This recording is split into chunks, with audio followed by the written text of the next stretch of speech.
la segunda tutoría del curso Psicología del Desarrollo de la Niñez Intermedia y Adolescencia 2.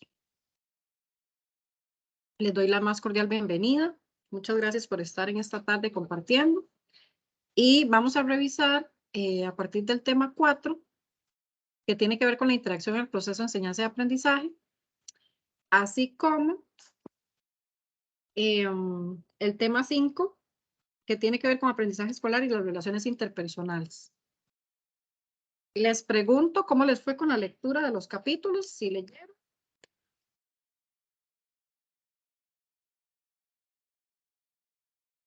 Si pudieron leer.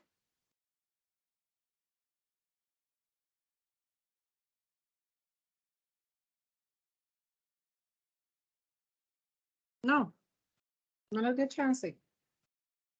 Buenas tardes, profe. Hola.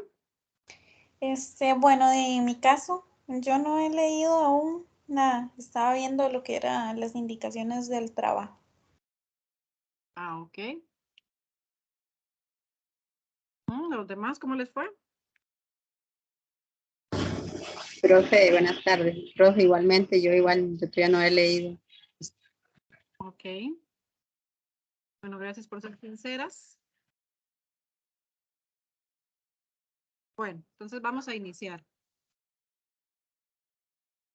Con respecto a la relación que hay entre el proceso de enseñanza-aprendizaje, es súper importante recalcar, y así lo hace la unidad didáctica, sobre el concepto de identidad. Recordemos que acá en niñez intermedia y en adolescencia, este concepto es fundamental. Incluso creo que lo estuvimos viendo en la primera tutoría. ¿Por qué? Porque, por ejemplo, Erickson, que es uno de los autores que habla sobre las etapas por las cuales cada persona atraviesa en el desarrollo humano, dentro de la adolescencia, él interpone que existe una crisis, que es una época de crisis, ¿verdad? Entonces, popularmente, nosotros ya manejamos un poco el concepto porque hemos escuchado y nosotros también hemos visto, si tenemos hijos o hijas adolescentes o preadolescentes, cómo en esta etapa, en este proceso de desarrollo, se desatan muchísimas variables, muchísimas dudas, muchísimos cambios. Entonces, por eso Erickson lo establece como una etapa de crisis, que el estudiante o la persona joven tiene que pasar. Y que nosotros como adultos ya pasamos también por ahí. Y creo que tenemos algunos recuerdos pues positivos y algunos no tan positivos, ¿verdad? Que ustedes pueden tener ahí dentro de su experiencia de vida. ¿Qué es importante durante esta etapa? Que haya una presencia de alguna persona que brinde seguridad y cariño. ¿Por qué? Porque de estas crisis dependen otras crisis a futuro. Eso es lo que se plantea. Entonces, somos nosotros como docentes esa persona que brinda seguridad y cariño o no lo somos, ¿verdad? Tenemos que cuestionarnos acá en esto y también la importancia de que la familia y los padres o las figuras más importantes de vínculo afectivo puedan ser para ellos un apoyo. Es fundamental en todas las etapas, pero en esta etapa es fundamental porque la adolescente necesita tener el apoyo para poder enfrentar todas las situaciones que la vida le presenta, tanto a nivel escolar como a nivel familiar y personal. Surge la pregunta, ¿quién soy yo? Que se basa mucho en habilidades e intereses, en los roles que tiene el estudiante, que le han sido asignados por la sociedad es la que dice qué es lo que tiene que hacer y no tiene que hacer un adolescente para pertenecer a ese grupo de ciclo de vida.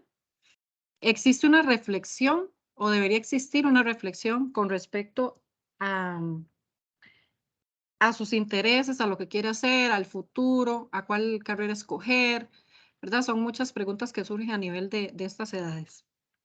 Y no hay que dejar de lado que la base está la niñez, ¿verdad? Entonces, lo que haya vivido la persona en su niñez con respecto a las figuras de apego, con respecto a las inseguridades o con respecto a las fortalezas y habilidades, le va a ayudar a desarrollarse de la mejor manera.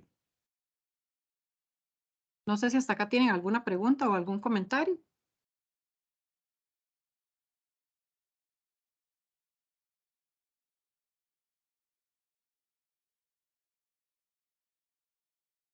No, profe, no.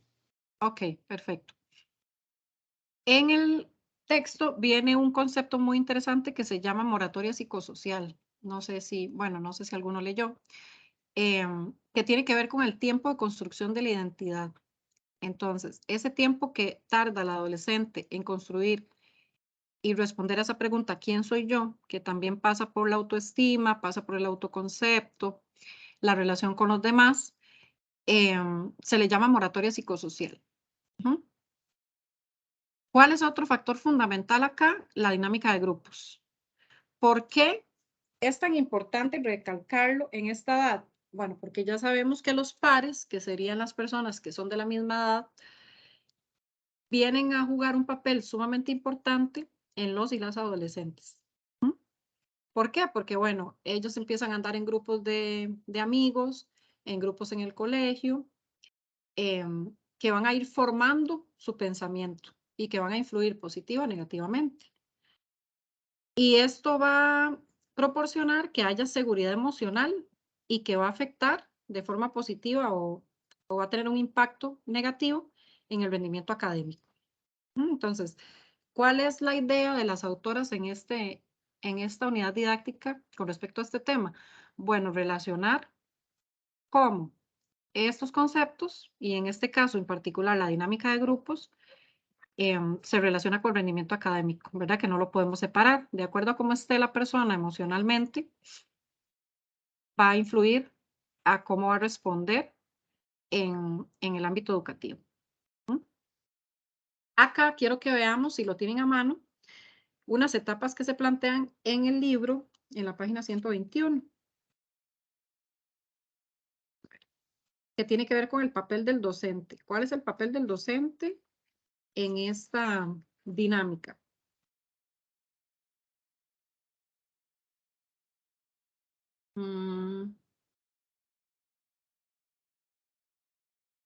Ok. Acá están las etapas. Como primera etapa, dice que los estudiantes buscan seguridad y aceptación. Aceptación por parte de sus pares y de los docentes. En la segunda etapa, se forman patrones de influencia dentro del grupo. Se han desarrollado las normas. En muchos casos se prueba al docente en cuanto a los límites y procedimientos. Surgen líderes dentro del mismo grupo. En la etapa 3 se plantea que es cuando se logra la unidad del grupo y se procede al trabajo en busca de metas comunes. Entonces vemos que para que haya un concepto de grupo tiene que haber un objetivo común, una meta que quieran alcanzar todos y que sea unánime, ¿verdad? Que todos estén de acuerdo en que esa sea la meta o el objetivo. Y la cuarta etapa, el grupo ha madurado y se evidencia la riqueza de los diferentes estilos de aprendizaje, se expresan los sentimientos, se trabaja ordenadamente, las tareas llevan a la resolución de problemas, él o la docente comparte el liderazgo con el grupo. Ahora, yo creo que ustedes han experimentado lo que es el trabajo colaborativo, ¿verdad? Que básicamente es trabajo en grupo, que es un poco, ¿verdad? En ocasiones se torna un poco complicado por las diferentes personalidades, porque cada quien tiene su ritmo de trabajo, porque a veces o en ocasiones existen personas que quieren imponer su criterio o quieren hacerlo de su forma, digamos, en cuanto a los tiempos de entrega. No sé, acá sí me gustaría escucharles si han tenido esa experiencia y cómo les ha ido con esa experiencia de trabajar en grupo. Sí, bueno. Buenas tardes, profe. Voy a compartir Buenas un poquito, tardes. ¿saben? Sí, con respecto a esto, creo que pues somos formados con paciencia, con perseverancia, hay que educarse, porque como dice usted, a veces, igual manera hay que comprender que todos disponemos de diferentes tiempos, entonces el trabajo colaborativo, a mi forma personal, pues ya, pues yo soy una persona ya madura, ¿verdad? De edad, y considero que esto tiene que formarnos a nosotros como estudiantes paciencia, ¿verdad? Para realizar bien las cosas y usando la mejor manera, ya que para mí en lo personal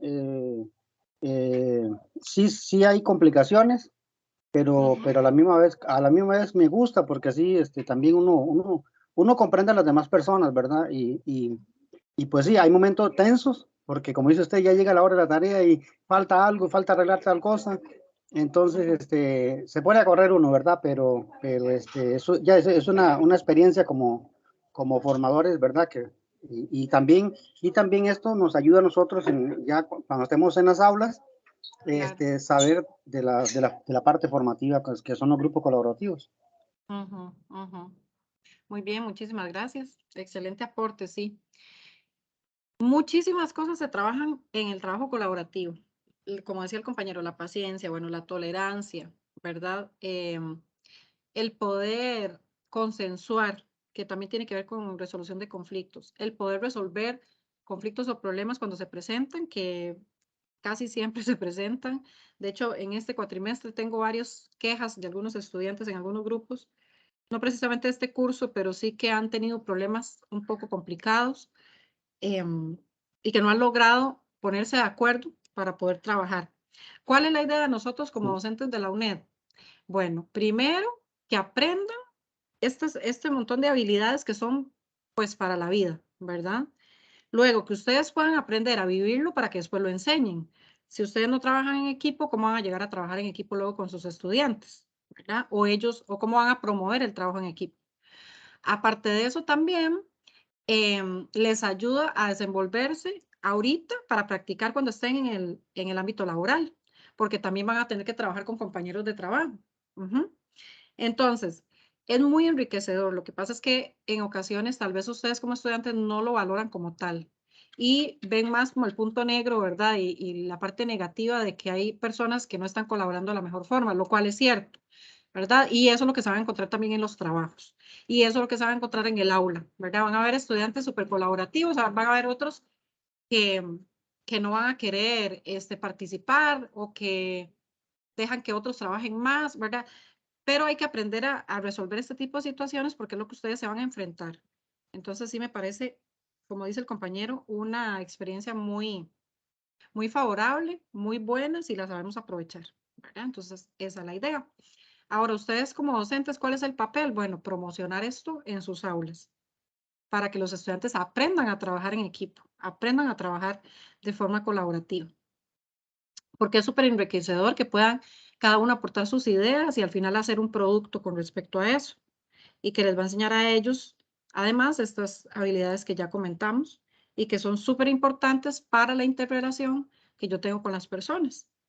Y aquellas personas que tienen que trabajar, por ejemplo, el ego, que tienen que trabajar un poco el ser tan controladoras, por ejemplo, de que quieren hacer todo a su forma, también estar interactuando con otras personas les va a ayudar a trabajarlo, ¿verdad? Si se dan esa oportunidad.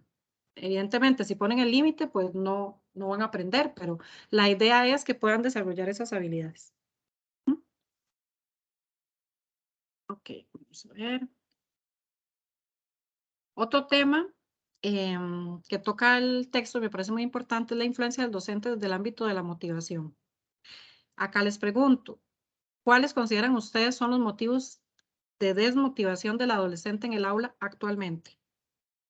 Tal vez no están todavía laborando, algunos sí, otros no, pero lo que hemos escuchado, lo que hemos visto, incluso con nuestros hijos, amigos, conocidos.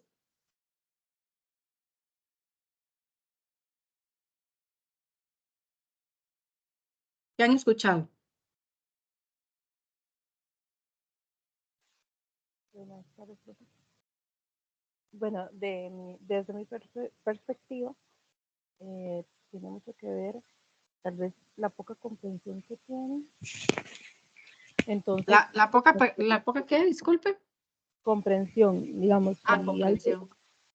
si no comprenden algo, entonces muchas veces cuesta mucho que sean abiertos, ¿verdad? A decir, a expresarse. Entonces simplemente se centran en que no entiendo, no sé cómo hacerlo, ¿verdad? Y se quedan por ahí, ¿verdad? Calladitos. Entonces, eso yo diría que es una de las cosas. Y claro que muy importante en la casa, ¿verdad? La motivación en la casa, eso tiene, bueno, creo que es súper importante. Entonces, y el ambiente en que ellos están, ¿verdad? Que se sientan bien, que tiene mucho, mucho que ver eso en la motivación de cada uno. Ujú. Ok, muchas gracias. ¿Alguien más?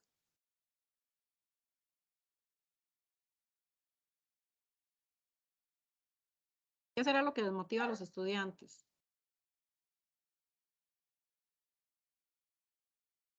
Buenas tardes, profesora y Buenas compañeros. tardes.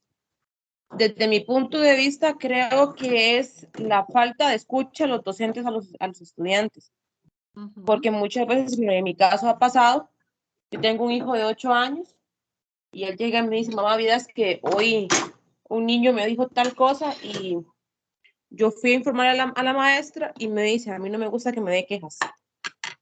Ujú. Entonces, él me dice, mamá, me dice, ¿cómo yo me voy a sentir seguro en una escuela donde ni siquiera la maestra le presta atención a lo que me está pasando? Porque él está siendo víctima de bullying en la escuela. Y de hecho Ujú. es un caso que yo estoy tratando ya con la maestra y con el director, porque ya es algo que a mí me está afectando ya dentro de mi hogar, porque él Ujú. está bullyingizando a mi hija menor, a la de 16 años. Ujú. Entonces, como un patrón que está repitiendo, que viene de la escuela, llega a mi casa. Entonces yo le digo, mi Ujú. amor, ¿qué es lo que sucede en la escuela? ¿Y por qué usted no lo informa? Me dice, mamá, es que la maestra me dice que no le dé quejas. Ujú. Ujú. Entonces, Claro. yo siento que esa parte de motivación viene la parte de que no le escuchan, de que no hay como una confianza o como una cierta protección que ellos necesitan al estar Ujú. dentro del aula en el recreo para sentirse motivados a ir a la escuela. Más bien como que, al decir, no me dé quejas, sienten miedo de ir porque ya se sienten desconfiados de que me van a hacer daño y no tengo quien me escuche dentro de la escuela. Claro. Entonces, para mí, desde ese punto, yo lo veo así. Ujú. Ujú. Perfecto, muchas gracias. ¿Alguien más?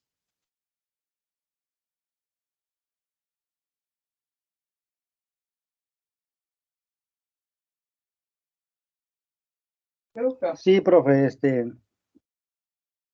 bueno, lo que yo pude observar mientras realizaba el año pasado la práctica docente 1, Ajá. es que los niños se desmotivan. Bueno, hay dos factores principales, desde el hogar, ¿verdad? Y desde desde la parte docente. O sea, existen esos dos factores Ujú. que desmotivan a los niños, ¿verdad? Entonces, como dice la compañera anterior, si la docente, este, por ejemplo, no comprende bien y no le gusta atender a los niños, entonces ellos se sienten por allá y ya no dicen nada, llegan a la casa y es peor porque en la casa se vive otro ambiente, ¿verdad? Dentro también de eso, como dice la compañera, el bullying, eso también ha sido un factor importante en desmotivar a los estudiantes. Ujú. Ujú. Sí, Muchas gracias. con mucho gusto. Ok. Si ustedes han mencionado factores muy importantes que tienen que ver con el clima del aula, ¿verdad? Del ambiente del aula, que al final, ¿quién es el que regula el ambiente del aula? El docente, ¿verdad? ¿Quién es el que tiene en sus manos un modelaje de conducta de sus estudiantes? Es decir, enseñarles sobre las conductas adecuadas y no tan, o sanas y no tan sanas.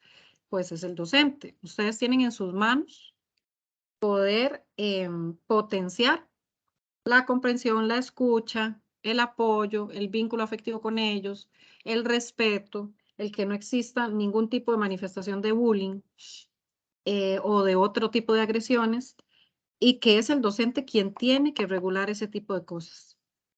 Aún que en la casa no les ayuden a los chicos. ¿Por qué? Yo sé que a veces es difícil y créanme que yo ya trabajé en el sistema educativo y sé cómo funciona y fui docente también en su momento de colegio y sé que es difícil luchar contra lo que pasa en casa, ¿verdad? Pero yo no puedo como docente simplemente no hacer nada o decir, no, es que este chico no hay nada que hacer. Es como lo que pasa en la casa y yo ahí no puedo hacer nada y si la familia no me apoya, tenemos que tratar de hacer la diferencia, de no ser de todos los docentes que se dejan consumir por el sistema. Creo que ahorita hay un reto mayor que tiene que ver con mantener la motivación, ¿verdad? que se plantea en el libro, pero que ahorita me parece fundamental, porque después de una pandemia, de lo que hemos vivido a nivel de país y de sociedad, ahorita estamos enfrentando todavía retos mayores y problemas más grandes con los estudiantes. Entonces, todavía el papel del docente viene a ser más importante en que pueda ayudar a apoyar a esos estudiantes que vienen con ese montón de cosas de la casa y que además tuvieron que adaptarse a un tiempo post pandemia bastante complicado, que ellos enfrentaron también en sus casas muchísimas cosas que nosotros ni nos imaginamos, ¿verdad? En ese tiempo de pandemia y que a nosotros como seres humanos, a todos nos afectó. Entonces, lo que ustedes están mencionando es sí muy importante. Me parece que sí son parte de los retos que tenemos que enfrentar, pero que ustedes como docentes tienen que tomarlos como oportunidades para el día de mañana cuando estén ejerciendo, hagan un cambio en este tipo de situaciones, que no sean de esos docentes que no escuchan, que no sean de esos docentes que el estudiante no siente apoyo, sino que sea al contrario, ¿verdad? Ok, ¿cuáles son algunas de las estrategias que los docentes pueden implementar? La competencia sana, ¿verdad? Que podemos hacer actividades que requieran esfuerzo por parte de los estudiantes, juegos y demás, que los pongan en una situación de competencia, pero siempre desde el respeto. Ujú. El aprendizaje significativo, que tiene que ver con nosotros potenciarles un aprendizaje que les sirva para la vida. El hecho, por ejemplo, de trabajar en equipo les sirve para la vida, ¿verdad? Ya lo hablamos, que tiene que ver con el desempeño posterior, ya sea en el caso de los chicos en la universidad, después en el ámbito laboral y demás. Las recompensas, que son parte de estrategias conductuales, ¿verdad? Que el conductismo plantea, el enfoque conductista, que tiene que ver un poco con los premios, ¿verdad? Que lo podemos trabajar en el aula. Siempre teniendo en cuenta que los grupos son diferentes y las personas son diferentes y tenemos que ir probando cuáles estrategias nos funcionan, con quién y si podemos implementarlas, ¿verdad? No es como que todos los estudiantes van a responder de la misma forma frente a la misma estrategia. Entonces tenemos que ir probando qué nos funciona. La aprobación frente a... Aquí sería como el apoyo a las situaciones positivas que se presentan, siempre estar alentando a los estudiantes cuando hacen algo positivo, cuando mejoran las notas, ¿verdad? Esa parte es muy importante. Fortalecimiento de la autoestima, de la autonomía y el autocontrol, que tenemos que empezar por nosotros, siempre trabajarnos nosotros primero para poder después tratar de hacerlo en nuestros estudiantes, que básicamente sería dar el ejemplo, ¿verdad? Y la aceptación incondicional de cada uno de nuestros estudiantes o de nuestras personas estudiantes que tenemos en el aula. Yo creo que ya lo habíamos hablado, es que como doy varios cursos, a veces no sé en cuál lo dije, pero recordemos que tenemos personas ahí al frente sentadas con historias diferentes, con características diferentes, que cada uno de ellos refleja lo que vive en el hogar. Y algunos de ellos evidentemente van a tener una familia disfuncional y que eso les va a afectar a nivel de aprendizaje. Y nosotros tenemos que tomarlo como un reto, cada uno de esos chicos, ¿verdad? No más bien como etiquetarlos ni tratarlos como este es el mal portado, este es el insoportable, este es el, ¿verdad? Que muchas veces caemos en ese juego un poco ingrato y que no ayuda a los estudiantes en lo absoluto. Entonces tenemos que tratar de no repetir esos patrones. ¿Cuáles son algunos fracasos o factores, perdón, que influyen en el fracaso escolar? Aspectos personales, ya ustedes mencionaron algunos. Tiene que ver también desde la nutrición hasta lo que vive el chico a nivel familiar, a nivel personal, qué tanto se está adaptando al ambiente educativo, qué vive en el hogar, ese chico o chica, la planificación, ¿verdad? Si lleva un orden sobre las tareas, si hay alguien detrás de él ayudándole a planificar aquello que tiene que realizar. También hay aspectos familiares, donde puede existir participación limitada por parte de las figuras de apego, que trabajen o que no estén presentes, o que igual estén en la casa, pero no les toman la atención que ameritan. Bajas expectativas del personal académico, ¿no? Entonces, cuando no confiamos en esos estudiantes, cuando en lugar de impulsarlos, más bien los opacamos. No se sienten tomados en cuenta, lo cual tiene que ver con obstáculos laborales y experiencias negativas que pueden vivir los padres y que se lo transmiten a sus hijos. Luego puede existir también el factor del centro educativo, que tiene que ver con limitadas oportunidades externas de cultura y organización que la escuela no está proporcionando, o el sistema educativo en general, resultados del personal docente o resultados en sí del estudiante. Estos son algunos, podríamos mencionar otros, de que tiene que ver también con lo que ustedes mencionaban, con el bullying o con alguna enfermedad de salud mental, ¿verdad? Que estén experimentando en la adolescencia también se desatan muchísimas prácticas que no son tan sanas, ¿verdad? Como por ejemplo la autolesión, que se autolesionen su propio cuerpo o que estén pasando por una depresión, por alguna enfermedad mental. Estas cosas también van a influir negativamente. Ok, con respecto al tema 5, sería el aprendizaje escolar y las relaciones interpersonales. Rescatan la importancia del vínculo afectivo docente-estudiante, que ya lo hablamos un poquitito, ¿verdad? Y que tiene que ver con esta interrelación que debemos proporcionar, en ellos, de que tengan confianza hacia nosotros para contarnos lo que les está pasando, ya sea que les esté pasando en la casa o que les esté pasando en la escuela, y que nosotros como docentes tenemos que estar empapados de cuál es el proceder, cuáles son los protocolos que yo tengo que respetar, que ya están establecidos. El MEP tiene muchísimos protocolos para cada uno de los temas, donde nosotros tenemos que saber cuál debe ser nuestra actitud frente a eso. No podemos ni hacernos a un lado, ni decir yo en eso no me meto, ni, ¿verdad? Porque es responsabilidad de nosotros como docentes y como personas adultas, informar cuando tengo que informar o levantar un acta cuando tengo que levantar un acta explicando la situación del estudiante para que ese estudiante reciba la ayuda que merece y que necesita en ese momento. Con respecto a la amistad, al tema de la amistad, me pareció muy bonito que lo tomen en cuenta acá, porque usualmente no se menciona. Y nos podemos ir aquí a la página 157, donde viene detallando cuál es la evolución de la amistad de acuerdo a la edad que va enfrentando el estudiante o la estudiante.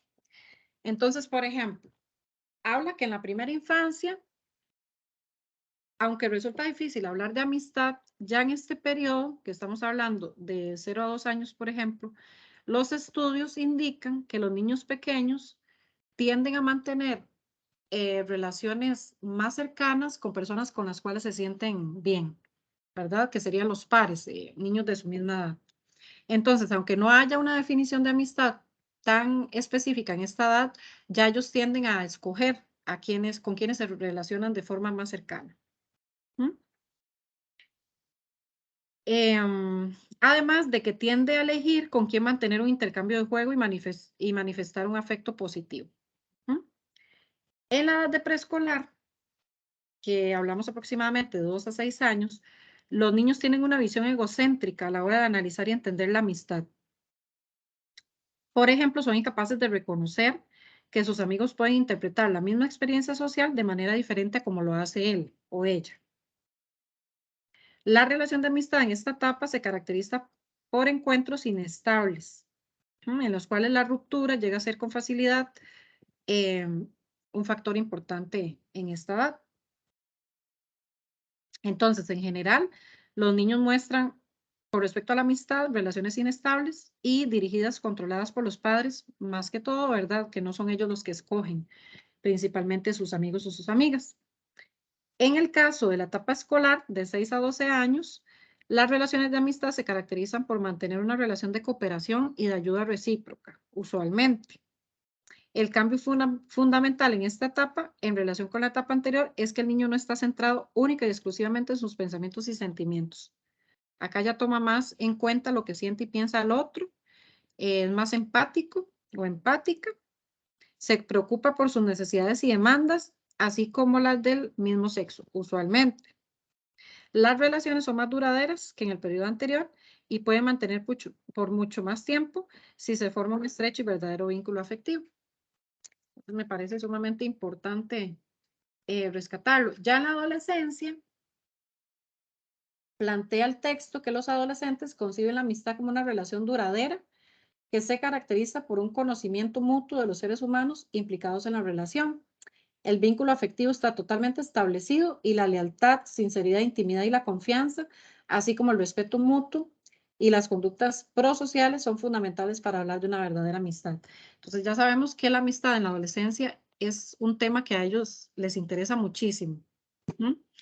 Incluso, no sé si a ustedes les pasa, pero por ejemplo yo tengo todavía o conservo amistades que conocí, por ejemplo, en el colegio o en la escuela, ¿verdad? Son como, vamos a ver, tengo principalmente una amiga de la escuela, dos, perdón, y del colegio todavía mantengo como tres amigas y como dos amigos. Entonces, sí podemos dar fe nosotros con nuestra propia vida que esta etapa de la adolescencia es fundamental para poder crear la amistad y que nosotros podemos valorarlo como tal. No sé qué opinan ustedes con respecto a este tema, que me pareció muy bonito rescatar.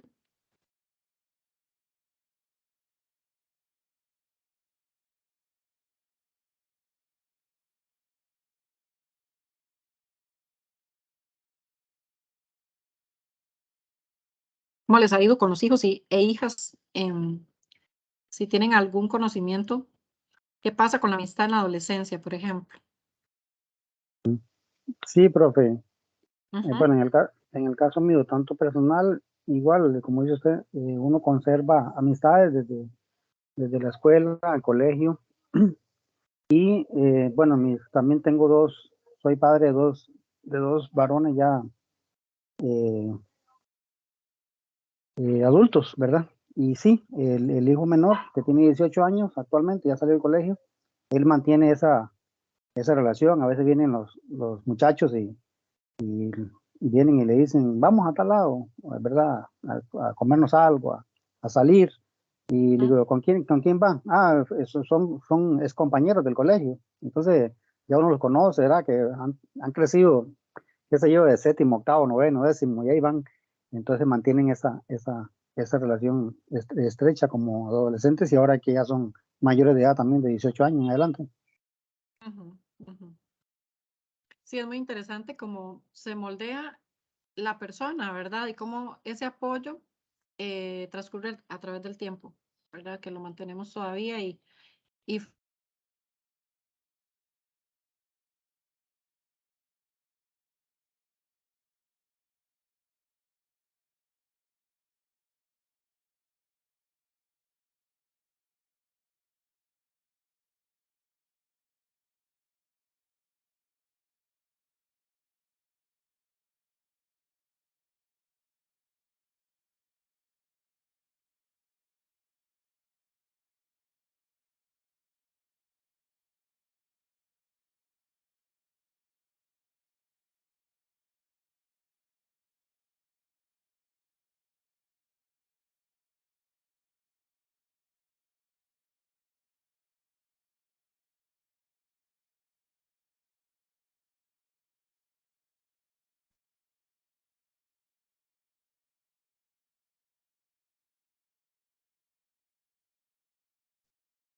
Compañeros, ¿alguien sabe algo de la profe?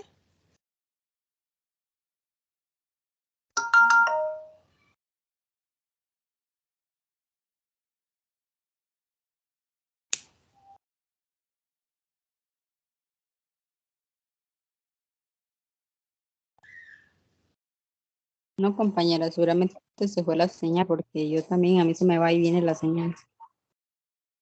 Sí, a mí también he estado problemas con la señal. Parece que varios tenemos problemas con la señal de internet.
Chicos, aquí estoy nuevamente, se me fue el internet. ¿Me escuchan?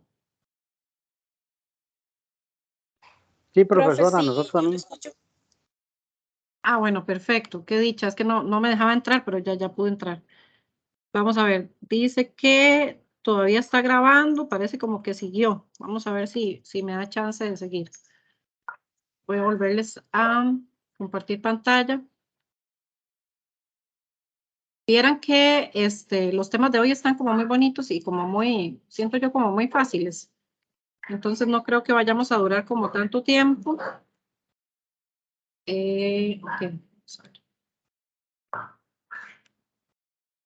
De hecho, ya estaba con 2 temas por finalizar, pero vamos a terminar.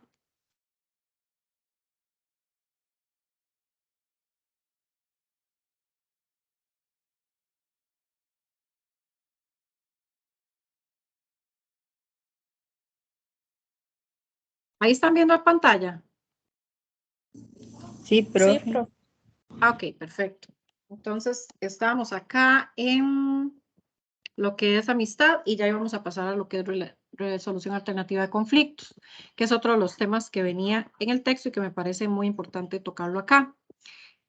¿Cómo se define el conflicto? Como una oportunidad de crecimiento. Entonces, vea que no lo estamos viendo como algo negativo, sino al contrario. Cada vez que se presenta un conflicto entre varias personas, 2 personas o entre un grupo, tenemos que verlo como una oportunidad de crecimiento. ¿Por qué? Porque cada uno de nosotros va a saber cómo afrontarlo o va a tener que aprender a afrontarlo con herramientas y surge de ahí montones de aprendizajes importantes y positivos.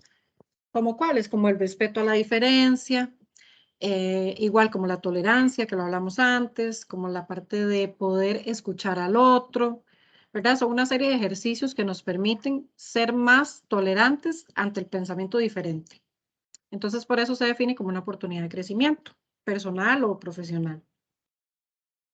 ¿Qué median el conflicto? Las características personales, porque todos pensamos de una forma muy diferente, cada quien ve desde su perspectiva el problema. En el caso de los estudiantes sería de igual forma cada quien aprende diferente, ¿verdad? Entonces, las características personales van a ser fundamentales en una resolución de conflicto, que se respeten cada una de ellas, dependiendo de la persona, lo que le interesa, lo que no le interesa, sus características, etc. Las emociones, súper importante. ¿Qué está experimentando cada una de las personas que están ahí enfrente resolviendo un conflicto? Algunos sentirán ansiedad, el otro sentirá enojo, el otro sentirá preocupación, ¿verdad? Entonces las emociones son un factor fundamental que van a sobresalir cuando se presenta un conflicto. El contexto, bueno, qué es permitido y qué es aceptado. Entonces, incluso dentro del contexto educativo van a haber escuelas o colegios que aceptan una u otra cosa y otros que no. En general, pues las normas son las mismas, pero cambia mucho, por ejemplo, en colegios privados a públicos. Entonces, el contexto es muy, muy importante también tomarlo en cuenta. ¿Cuáles son las situaciones conflictivas más frecuentes, por ejemplo, actualmente? ¿Qué piensan ustedes en el ámbito educativo?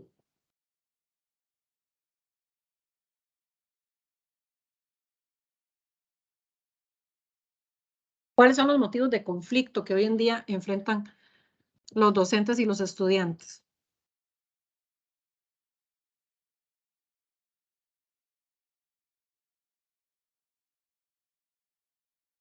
Profe, yo pienso que, por ejemplo, como antes lo mencionaron, el bullying se ve mucho en los centros educativos. Muy bien. Ok, creo que ahorita, si lo ubicamos más en el 2022, son las riñas, ¿verdad?, entre estudiantes y entre estudiante-docente. Últimamente hemos escuchado algunas situaciones y muy lamentables, por ejemplo, de falta de respeto entre estudiantes o falta de respeto de los estudiantes hacia los docentes, que eso creo que actualmente es un reto para el sistema educativo, es un reto para nosotros como docentes poder lidiar con esta situación, que tiene que ver con la crianza en el hogar, sí. Que tiene que ver con la experiencia que pasamos de pandemia, sí. Que tiene que ver con la falta de recursos con las cuales el MEP no cuenta, ¿verdad? Con recursos, por ejemplo, de profesionales en el área de la salud mental para poder abordar. Que tiene que ver con la pérdida de figura de autoridad que ha tenido el docente actualmente. Bueno, viene de hace unos años, pero ahorita lo estamos observando, creo yo, con más claridad. Y que nosotros eso es lo que nos vamos a ir a enfrentar cuando trabajemos en el ámbito educativo. Y que tenemos que tomarlo en cuenta y que tenemos que informarnos, capacitarnos para ver cómo lo enfrentamos. Por ejemplo, dentro de las estrategias de abordaje que plantean las autoras, está la negociación y la cooperación, ¿verdad? Que son, digamos que dos temas que se podrían abordar y que podemos indagar para ver cómo funciona, ¿verdad? Porque hay estrategias de negociación y hay estrategias de cooperación. Pero en general es importante que ustedes se preocupen por informarse, primero de cómo está la situación, ¿verdad? En el momento en que llegan a trabajar, cuál es el colegio, cómo es, qué ha pasado, cómo se llevan los estudiantes, cómo se llevan los docentes. Siempre es importante poder empaparse de la cultura organizacional de cada uno de los centros educativos en los que vamos a laborar. Y de ahí también no quedarnos con la formación que tuvimos en la universidad, sino que tenemos que seguirnos actualizando. Y ojalá participando en cursos de Colipro, que es el Colegio de Licenciados y Profesores, que es el ente regulador que ustedes van a tener en su ámbito laboral, ¿verdad? Que son los que ellos, digamos, ellos están al tanto de que se aplique la legislación como debe de ser dentro del contexto educativo. Pero también ellos ofrecen algunos cursos de actualización que son muy importantes y que ustedes podrían aprovechar. En algún momento yo les he diseñado cursos a ellos también que tienen que ver con liderazgo, con negociación, con sí, un poco de resolución de conflictos, ¿verdad? Que es importante que tanto los administradores educativos como los docentes tomen en cuenta para poder crear un clima de trabajo mucho más positivo, ¿verdad? Y que ahorita, con lo que estamos viviendo, se necesita muchísimo. Dentro del texto también viene lo que es acoso escolar, que ya ustedes lo mencionaron. Entonces, acá nada más les pregunto cuáles son los retos que como docentes tenemos con respecto al acoso escolar. ¿Cuáles creen ustedes que son los principales retos?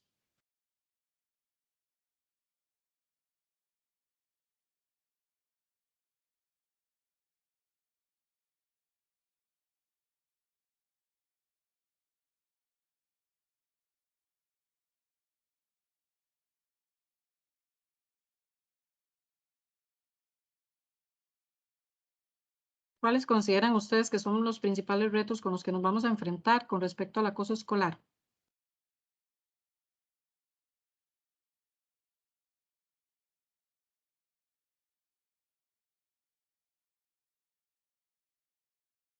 ¿Me escuchan, chicos?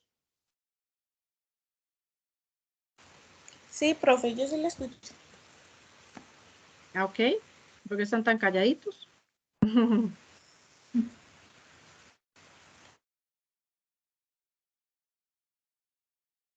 Por parte de padres de familia. ¿Cómo? ¿Es que se te cortó? El acompañamiento de los padres de familia ante el acoso escolar. Ajá, muy bien. ¿Qué más? Profe, yo considero una mediación docente efectiva, es decir, Ujú, como usted dijo al principio, hay que estar empapado de si hay una problemática. El docente tiene que utilizar todos los medios legales y conocimientos profesional para atender algún caso que se presente, ¿verdad? Y pues actuar de la mejor manera en resolución de conflictos. ujú, muy bien.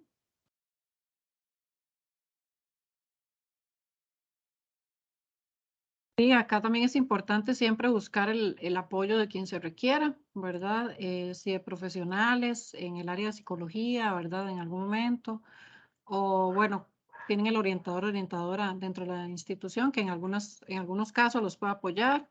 Siempre buscar cómo solucionar, ¿verdad? Y entre los retos, de pronto, pues sea que van a aumento, ¿verdad? Un poco esta situación, lamentablemente, ¿verdad? Entonces tenemos que atacarla como tal. ¿Mm? Y otro tema que me parece sumamente lindo es la resiliencia, ¿verdad? Entonces, tomando en cuenta lo que les mencionaba antes, por ejemplo, lo de la pandemia, tenemos que nosotros también ubicarnos en que los estudiantes que estamos teniendo en esta época y que vamos a tener son resilientes de una pandemia.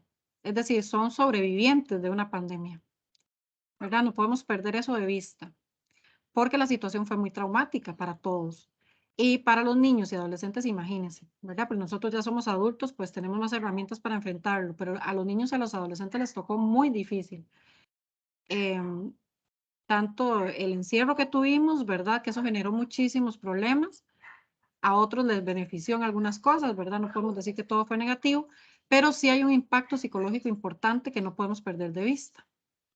Entonces, de igual forma, ahí les cuestiono cuáles son los retos que nosotros tenemos como docentes. En primera instancia, poder transformar lo negativo en positivo y ver que esos estudiantes son resilientes, son sobrevivientes de, así como nosotros, los que estamos todavía en esta tierra, ¿verdad? Que pudimos pasarlo. No sé qué otros retos se les ocurre después de la pandemia que nosotros como docentes podemos enfrentar.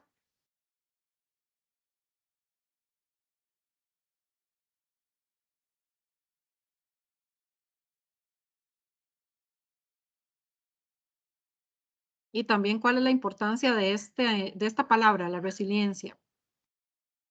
¿Por qué les parece importante?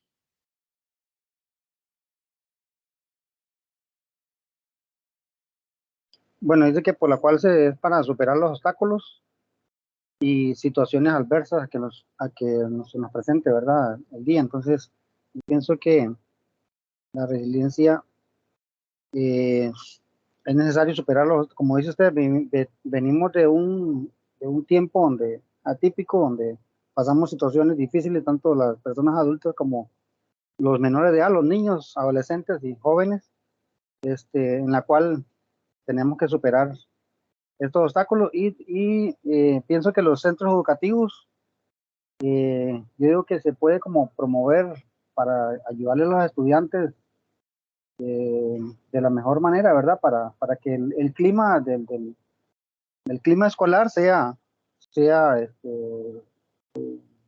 un ambiente donde los estudiantes sientan que se les escucha y se pueda en alguna forma resolver, ¿verdad? Ciertas situaciones que pasan con el diario vivir y también sobre la formación educativa.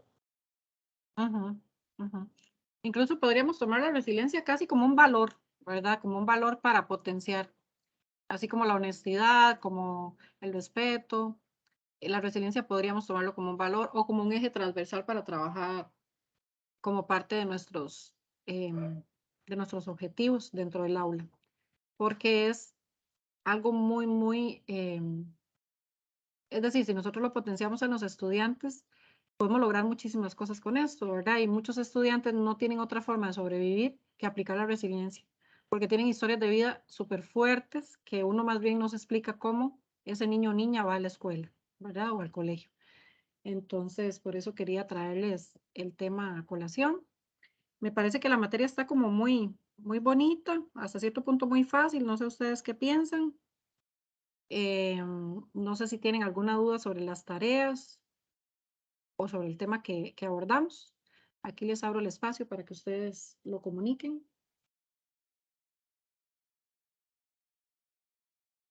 Profe, ¿podría explicar un poquito de la tarea? Ajá, ¿cuál sería? ¿De cuál tarea sería?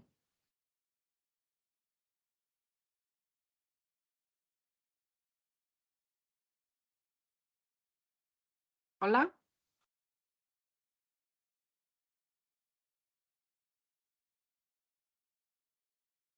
¿Me escuchan o ya no me escuchan otra vez? No, sí, sí le escucho, profe. Ah, fue la La muchacha profe- la que se me fue. y la compañera seguramente preguntó la tarea que sigue ahorita, la revista. Ah, ok. La revista que es grupal. Sí, es grupal. Ajá, ¿y qué duda tienen sobre la revista? Cuéntenme. Bueno, yo, profe, yo no tengo dudas por el momento. Ok. ¿Quién fue la chica que me habló? Es que en ese momento no tenía los participantes abiertos acá. Y fue la compañera, creo, no me Ajá, acuerdo cuál fue, pero fue una compañera. Lisbeth fue.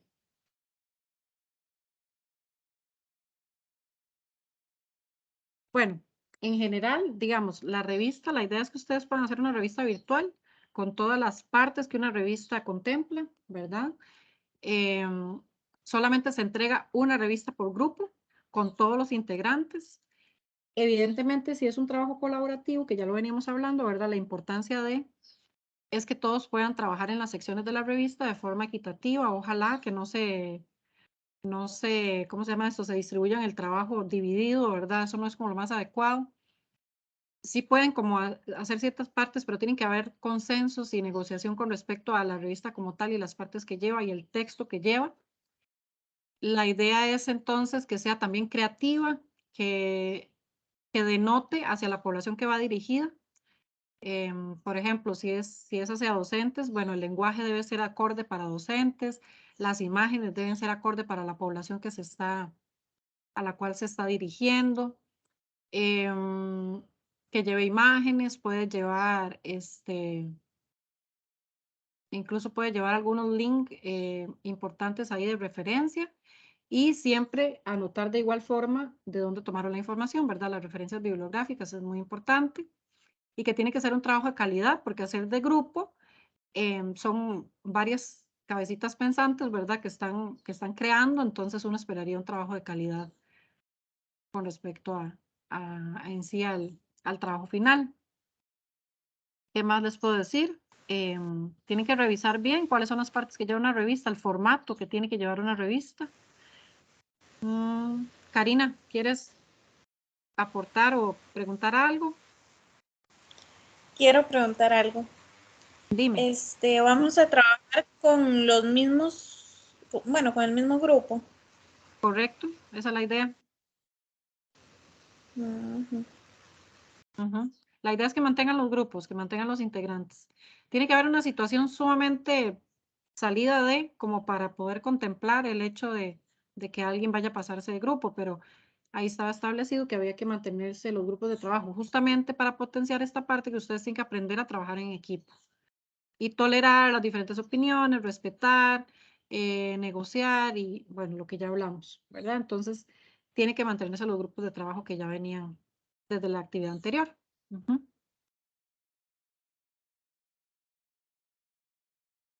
¿Alguna otra duda? Sí, profe, yo tengo una pregunta. ¿La revista se puede crear en alguna herramienta digital como Canva o otras herramientas? Vean, yo no tengo ningún problema. ¿Cuál es el programa o cómo la monten, digamos, cómo la diseñen?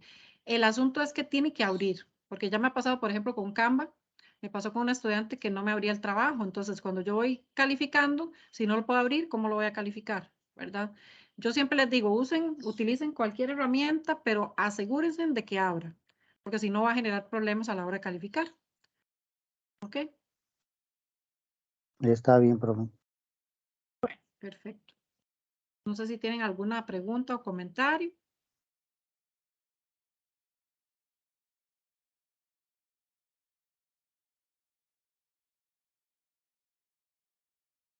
No, profe. No, todo clarísimo. Sí, Sí, profe, profe. por mi parte. Todo claro. Ok, perfecto. Entonces les agradezco muchísimo el espacio. Ya saben que cuentan con el foro de dudas, cualquier cosa que necesiten, se comunican con el docente que tiene a cargo el grupo de ustedes. Y cualquier cosa también estoy para servirles. ¿De acuerdo? De acuerdo, profe, muchas gracias. Está bien, profe. Gracias. Bueno, con mucho gusto. Gracias por participar el día de hoy. Gracias, profe. Con gusto. Que estén bien. Gracias, profe. Hasta luego. Chao. Muchas gracias.